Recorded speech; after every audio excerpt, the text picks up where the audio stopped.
Hello everybody, Julia here from Just One More Card, and today I will show you how to create a tiny mini scene featuring stamps by Pretty Pink Posh. Yes, they don't just make dies and sequins, they also have lots of stamps, and this is one of their newest stamp sets. It's called Fox Friends. It's a tiny little stamp set, and I'm also going to be using these edge dies. The Fox Friends stamp set also has matching dies, which I don't have, but it doesn't matter. For this card, I don't even need them.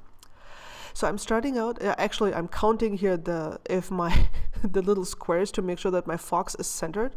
For clean and simple cards, I feel it's very important to make sure that everything is centered and even and clean, because you will just see it because there's nothing else to distract you from. So I'm stamping the fox twice with My Favorite Things hybrid licorice ink. Then I'm stamping the fox again on masking paper, and I fuzzy cut out a mask, or at least parts of it, because I don't need the entire fox. And I'm covering up his bottom parts. I'm grabbing this tree trunk from the Camping Friends stamp set, and I'm putting it so it looks as if the fox is sitting on it. So if you would just have the fox, you just have the fox, which could be fine, but I figured that creating a tiny little scene would be so much more fun, which is why I'm also adding these tiny leaves. They're actually separate stamps, as well as the grass. And just by adding these tiny stamps, the tree trunk, the leaves, and the grass, that helps to create a tiny scene. Now it's a fox sitting on a tree trunk in a natural environment. So I feel that is much better than just the fox. And when creating a scene, you don't always have to think big. You don't have to cover the entire card. Sometimes using just tiny other stamps is already enough to make this look fantastic. So I used the Darling Friends stamp set for the sentiment, simply because I just, that was just the words that I was looking for were there. And you can see when I peel off the mask, it looks as if the fox is sitting on the tree trunk.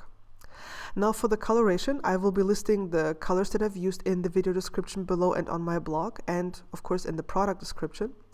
And I'm starting out with my darkest red, and then I'm just blending towards my highlight. That's the coloration method that I prefer, going from dark to light.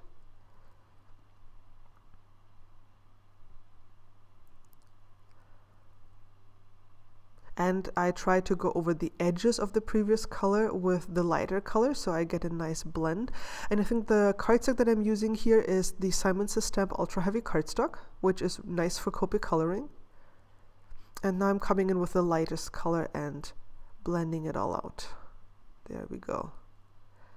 Now I actually come in with I think this is a brown color to deepen up the red in the darkest areas, because I like high contrast coloration. I just like a really rich dark shadow, because that, in my opinion, looks very interesting, very dynamic, and it makes blending towards a highlight so much easier, because if you have a very dark shadow, then everything that is lighter than that will obviously be a strong highlight. So I just here blending everything together again with my lightest color.